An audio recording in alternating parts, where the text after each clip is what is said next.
Got it. Here's the start of your 5,000-word YouTube video script with the requested style and intro. The story is original, dramatic, and based on the concept of kindness and justice prevailing without using the band title or formatting style. Welcome to Kindness Stories, where every story reminds us that no matter how dark the world may seem, a single act of courage and compassion can light the way. If you're new here, be sure to subscribe and hit the bell icon so you never miss an inspiring story that could change your life. It was the start of the new school year at Westbridge High, a place that had long prided itself on tradition, history, and academic excellence. Nestled in the heart of a quiet suburban neighborhood, the school's polished floors and ivy-covered walls spoke of generations of students who had passed through its halls. But behind the brick walls and manicured lawns, not everything was as perfect as it seemed. Some traditions, unfortunately, had no place in a just world. In room 208, the classroom designated for 11th grade English literature, excitement buzzed through the air, not because of the curriculum or the promise of great books, but because a new teacher was about to arrive. Rumors had circulated for weeks. She was young, she was from the city, and she was black, in a school where faculty diversity was virtually non-existent. Her arrival sparked curiosity, whispers, and unfortunately, something more sinister.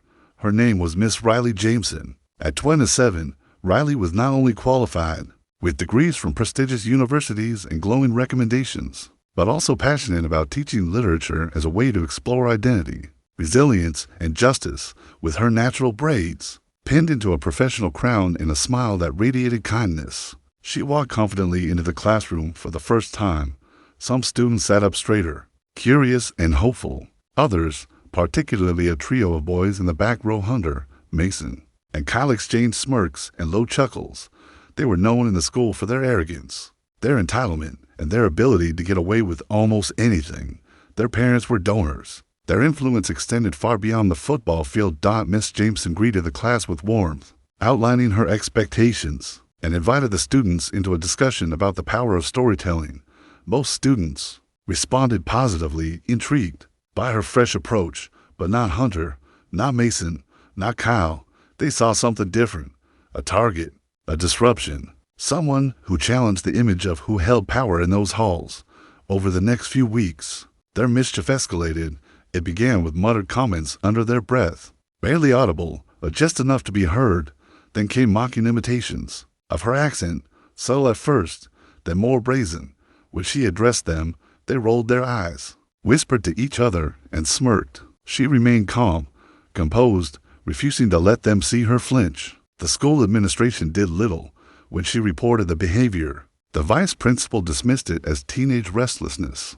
"Boys will be boys," he had said with a condescending smile. "Let's not blow things out of proportion." But Miss Jameson knew better. She had seen what happened when adults ignored the early signs. She had lived it herself as a student in a school just like this. That's why she chose to teach, to be the difference, to be the presence she had needed when she was younger. One Friday afternoon, the class was especially tense. The students were working on a group project, and Miss Jameson was moving between desks, offering help. As she bent over to assist a quiet student near the back, she felt it, a sharp tug, then another. In an instant, her crown of braids, meticulously styled, a symbol of her identity and pride, was yanked from her head.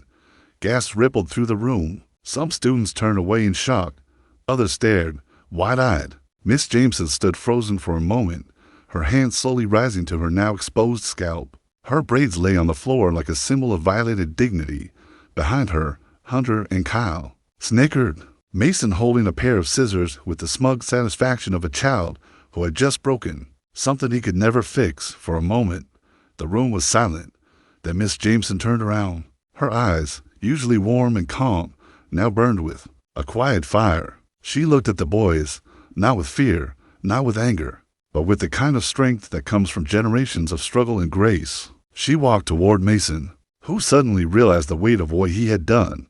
His smirk faded. The room held its breath. Miss Jameson didn't shout. She didn't cry. Instead, she picked up the scissors from his desk, placed them calmly in her pocket, and said, "Your actions have consequences. You may not learn that today, but you will." Then she turned to the class and said, "I want each of you to write what you just witnessed. Write how it made you feel. Write what you saw. Your truth matters. Your voice matters. The class wrote in silence. Later that day, she submitted her resignation, not because she was weak, but because she realized the institution had failed her, and more importantly, had failed the students who needed protection. Before she left, she uploaded a video. It was raw, emotional, and powerful. She didn't name the boys. She didn't have to. She spoke about dignity, identity, and the importance of standing up even when the system lets you down. Within hours, the video went viral. Former students, parents, educators, and activists rallied around her. The school board, under intense pressure, launched an investigation. The 3 boys were suspended indefinitely. The principal was replaced. A new code of conduct was implemented, and Miss Jameson, she received offers from schools across the country. She chose one in a neighborhood that embraced diversity, where she now mentors young Black teachers and helps students of all backgrounds find their voice through literature. But the story doesn't end there. Months later, at a national educators conference, she shared her story on stage. In the audience sat one of her former students from that day, Leah, a shy girl who had often kept to herself. Leah stood during the Q&A and said, "You taught me how to be brave.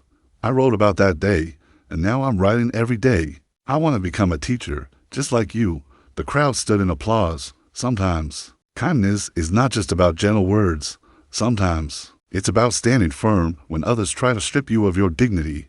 It's about knowing your worth even when others try to bury it. Miss Jameson didn't strike back with fists. She struck back with truth, with grace, with unwavering strength. And that made all the difference. If this story moved you, take a moment to reflect. Who in your life has shown strength wrapped in kindness? Who has used their voice to uplift others when it would have been easier to stay silent? Thank you for watching Kindness Stories. If you believe in the power of courage, compassion, and the human spirit, subscribe and share this story with someone who needs a reminder that they are not alone. We'll be back with more stories that heal, inspire, and transform. Stay kind, stay strong. Until next time.